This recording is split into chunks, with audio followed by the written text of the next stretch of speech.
Hey guys, welcome back. We're here with Champion Reads. Today we're discussing 10x is easier than 2x by Dan Sullivan and Dr. Benjamin Hardy. This book is sorely new to us and a great read. And the concept is just interesting. So I don't see why banter any longer about it. Let's talk about it, guys. Let's jump right on in. And just looking at the title here, 10x is easier than 2x. I mean, most people would argue, what? How is that possible?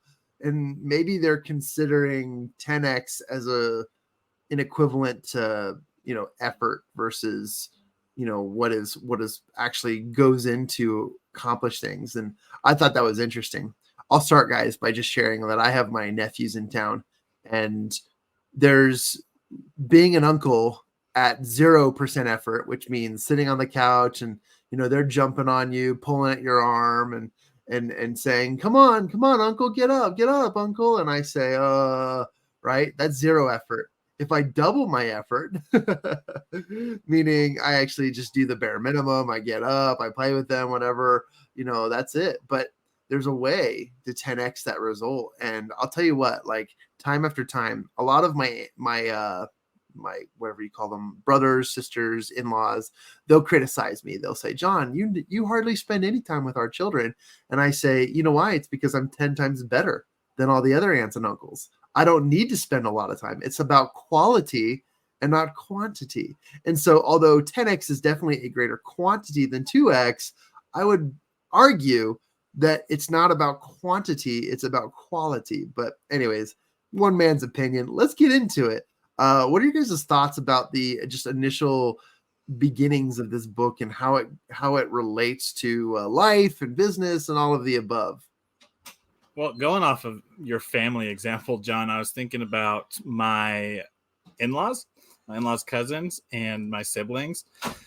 I don't spend as much time with them as most people in my family, and especially my in-laws when they live up in Idaho. I don't spend that much time with them as well. But when I do, there's a good quality to it. And so whenever I go hang out with them during the holidays and stuff like that, the relationship is still strong with them. And like, it seems like we're still good friends and nothing's missed except, a few months of awesomeness. But that's just a chance for us to talk. So that's the cool thing about quality versus quantity, is that it's not necessarily about how much time it is, but what are you doing during that time? So I love your example, and it's so true. Absolutely. Yeah, I think that's true. The quality idea. So if you took your nephews out to 10 different playgrounds and spent a day on each playground each day and spent 10 days doing it, they'd have fun. But if you took them to Disneyland for one day, which do you think they would want more? That one day, granted, it might be more tiring than 10 playgrounds, but one really good day is so much better than 10 mediocre days. And it takes less effort, less time, but it means so much more when you do one really good thing instead. Yeah, that's just because Disney is so much more superior than any other park. I'm just kidding. I'm actually a Knott's Berry Farm fan myself, but I like the coasters, not the theme park. But I love that. I love that theory. I love that idea. And so when it comes to actually just providing, more into it without exerting effort and sweat and blood and tears. Another great book I love to read every year is a book called Relentless by Tim S. Grover. And Relentless is regarding the stories that go into having trained Michael Jordan, Kobe Bryant, so some of the greatest athletes of all time, and what it takes to become what they call a cleaner. And that's really one of the principles here, that those guys, they put in 10 times more effort, but they're not bleeding themselves to death. They're just really good and really smart about working on what it takes to win. And I think that's what 10X is all about. It's not about effort, but it's about doing what it takes to win. Because if I sit here today, guys, and I say, if I double my efforts today, I'm going to make 10 sales call by the end of the day. That just means I have to make 5 more calls than I was already making. That just means that I'm just putting in more time and effort to one thing. But if I need to hit my sales goals or my 10X sales goals, right? There's got to be a system. There's got to be things that make it a little bit easier, a little bit better, a little bit more qualitative rather than quantitative in order to achieve my results, so that I put in a greater amount of focus and energy to one thing, but my results are different because it's not just me doubling down and really putting my nose to the grindstone. Does that kind of make sense? Like, it really needs to be more fluid than just exerting more energy. Yeah, I think so. You mentioned a word that really hit me there: winning. And unless you have a goal of what it is to win, increasing your effort doesn't matter. So, if you got a basketball game, and I'm here in Utah, so we have the Jazz here. If the Jazz are playing, say, the Lakers, the Jazz don't need to make 10 times more baskets to win the game. They need to make 1 more basket. If they make 1 more basket in 10 games, they've won 10 more games. So when you look at, what's your goal? Is your goal to make 100 sales calls, or is your goal to make $100,000? If your goal is to make $100,000, it doesn't matter how many sales calls you make. It matters how you're making money. So realizing your goal, I think, is that first step in 10Xing, that it's not about the steps. It's not about the routine and all that. It's about knowing your goal and paying attention to what's actually going to get you there. I like that. I absolutely like that. It's the thought of 10Xing your goal in action. And that's what the book talks about. It's the difference between the 2X of promoting to the next job and getting a 3% raise versus starting a dream venture, perhaps, that could 10, 100, 1,000X what you're doing. I know in my life, those times that I've seen myself 10X my goals, it's interesting because the options become fewer of the things I can do to achieve it. For example, I had this goal about a year ago that I wanted to have 100K, make 100K in a year. Had never done that before, but that seemed like a good goal. And there are so many ways to make 100K in a year. Everyone in the whole entire world, with all the videos and advertising through it, everyone has that. But I read the book, and it was like 10x your goal. And I thought, okay, $1 million. What can I do to make $1 million in a year? And those thousands of options narrowed down to about 4 or 5 in reality. And the one I decided to go with, and what I'm continuing doing, is my coaching with dyslexia.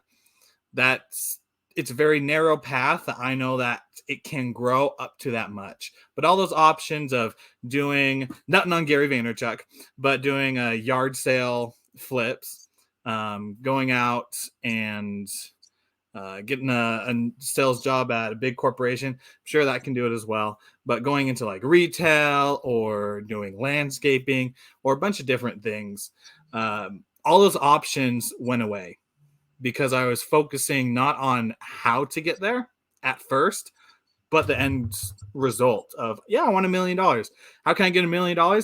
Well, there's only like 4 or 5 things I can do. Which are those 4 or 5 things would I enjoy more? Well, for me, it was coaching.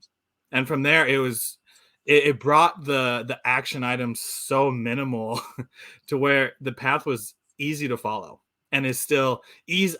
It's hard, but easier to follow than if I just went with the promotion and the 2X idea to go the other direction. A great mentor of mine told me that, John, do you want to be the best speaker in the room, or do you want to be the richest speaker in the room? And I always hated that question because I was like, well, I want to be both. Like, why can't I have both worlds? But the truth behind all things is there are great speakers that are extremely impoverished because they have talent, but they don't know how to close, or they don't know how to get the results, but they make people feel good. That's good. But you can either be the best speaker in the room or you can be the richest speaker in the room. And not that being rich is the ultimate goal, but wealth is an important aspect to this. And, at first we don't succeed. Like, look for the best and simple ways. I love in our accountability coaching here at Champion Circle, we focus with a concept that I think was coined by Stephen Covey in 7 Habits of Highly Effective People, which is, start with the end in mind. And when you can envision the end, the path becomes so clear.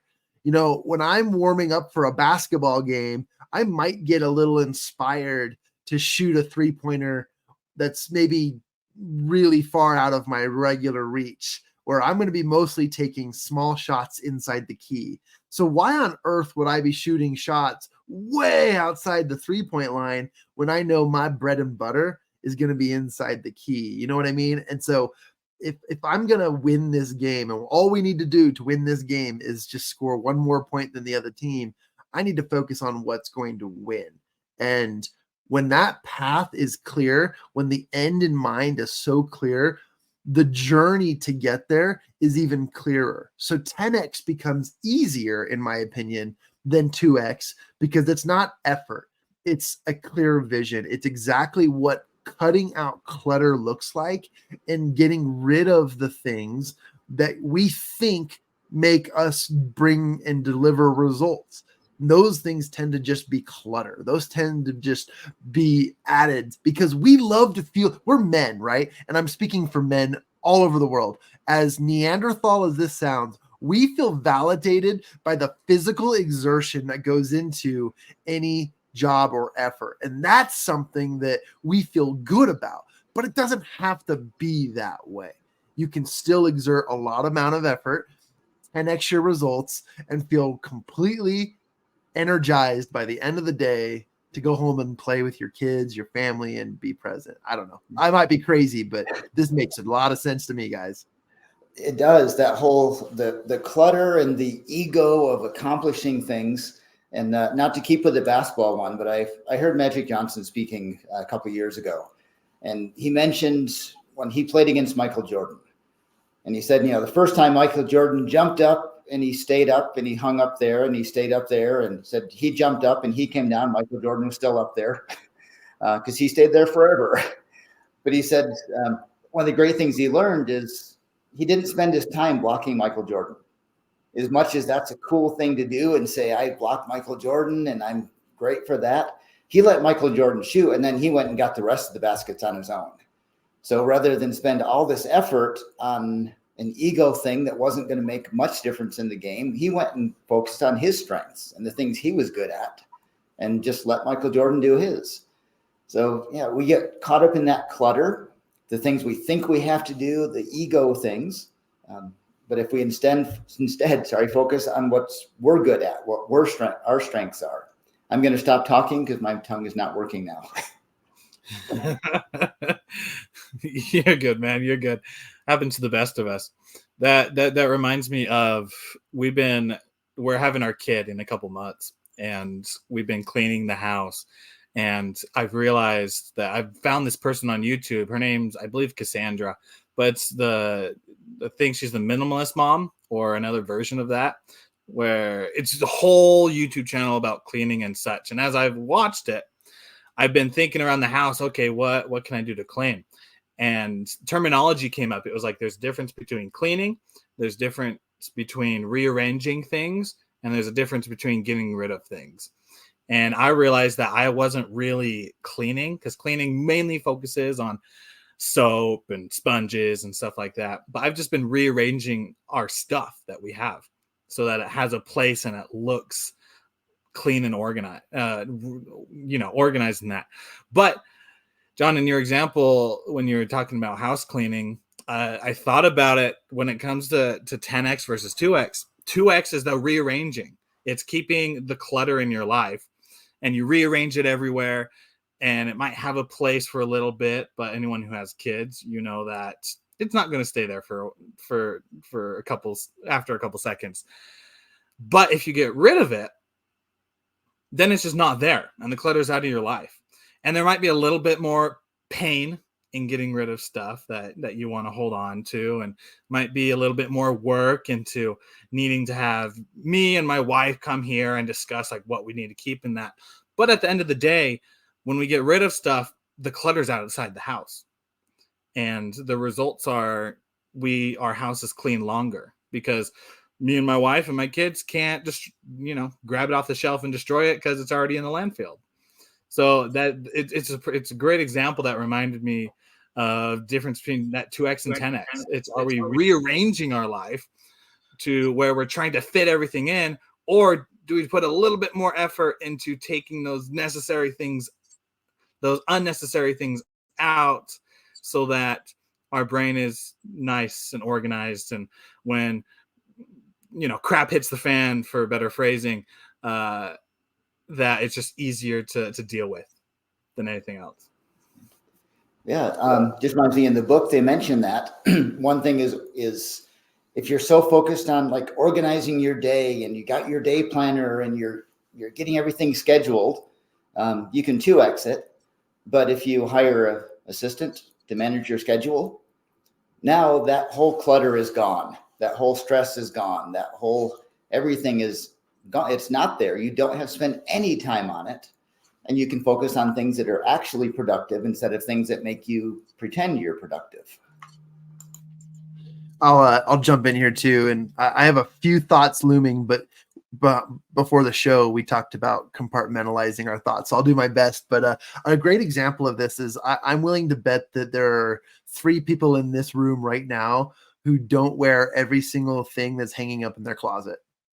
I bet that there's things in our closet that we have not touched, with the fact and thought that, you know what, when Christmas comes around, I'll wear that one sweater, right?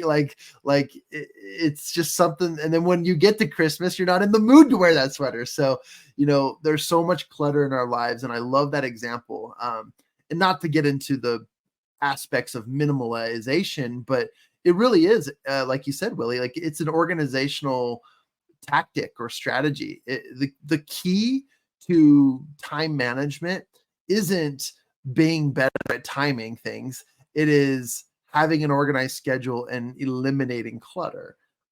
This principle and concept is just, it's so relatable to everybody. I want to share this whole 10X movement is very interesting to me, because within the last 3 or 5 years, that phrase 10X has really become a norm. And because it's become a norm, it has also been diluted, meaning we think we know what 10X looks like, but we have no clear idea, because we don't apply 10X on a daily basis. Typically, we apply 2X, which is usually what we're used to. Like doubling your efforts is a lot of work. Doubling what you're doing, increasing it. If you have double in sales, you're thrilled, right? You're usually happy with that.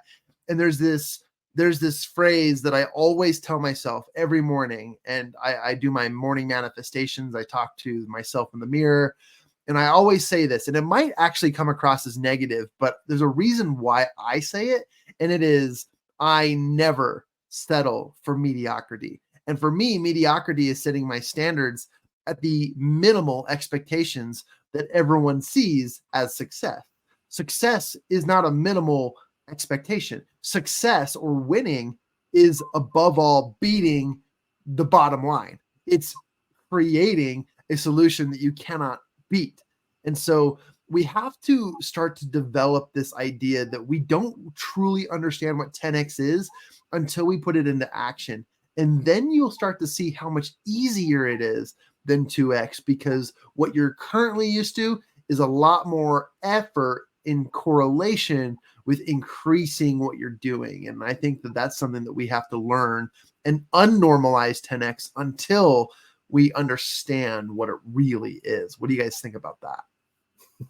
Funny enough, the first thing that pops in my head was a couple months ago when I 10x the people I was reaching out to. Because like you said, I was 2xing everything. It was like, to get one client, I gotta have 3 calls and appointments, and I'm the best seller in the world, so I'll be able to close all 3 of them. And in order to do that, I need to talk to 10 people. Yeah, little did I realize that talking to those 10 people, I was lucky enough if I got on a single phone call. And so then I actually put, for the first time in my life in that area, put effort into reaching out to people. And in a single day, I reached out to 100 people and did that a couple days in a row. And it was hard. It was so hard to reach out to that. And then the other side of it of, now I also not only have 100 new people to talk about, but there's all those conversations that I started with those hundreds of people that I got to continue to maintain and to help get on calls. But at the end of it, I did get a lot of calls I was able to get on. And then I was able to get my first paying client and continued with that. But you're so right, John. I had no idea what was on the other side of 10x until I did it. But then after I did it, I sat there at the end of those 5 days and I thought, okay, now that I've done it, it's easier. It's easier now to reach out to that many people, because there are systems out there. But then I can still make it personalized and get on calls, and there's so many different skills that I didn't know I needed, but I'm excited to be able to learn. So that's so cool about when you just 2x, you stay in the ballpark of needing to run here and run there. But when you jump to that 10x, you're going outside the stadium, and there's a whole bunch of different skills you need to learn. But it's so exciting to be able to learn each of those skills, because that makes the difference between just making it a blessing and then transforming it into a miracle. Yeah, I love that. And in some of my coaching, I talk to people and say, okay, is it better to have 100 clients who don't buy anything, or 1 client who does? And you'd be surprised how many people say, 100 clients. Well, if they're not buying anything, what good are they? 1 client who buys something. So that 10xing is, how can I focus on the people who are going to buy from me instead of just putting it out to everybody? Like Willie said, the systems you have to reach out, instead of going through just the motions to touch as many people, go through a system to touch the people who are going to buy from you, the people who are your real clients, and focus on that. Because 10 people who don't buy are not as good as 1 person who does. Not to make it all about money, but money is such a measurable tool, though. I wanted to show the title again of this book, because the subtitle really messed with my brain. 10x is easier than 2x: how world-class entrepreneurs achieve more by doing less. And that's what really rattled my brain. I remember reading this book for the first time and calling up Willie and saying, dude, I'm frustrated with the first half of this book. Like I feel like it's taking forever to get in, because it's covering a concept that my brain just hasn't yet seen the applications to yet. And I was frustrated because the book is well written. It's a very good book, but the first half gets into the theory, the idea, the vision behind it. And I love that stuff, but I also love that backed by immediate application.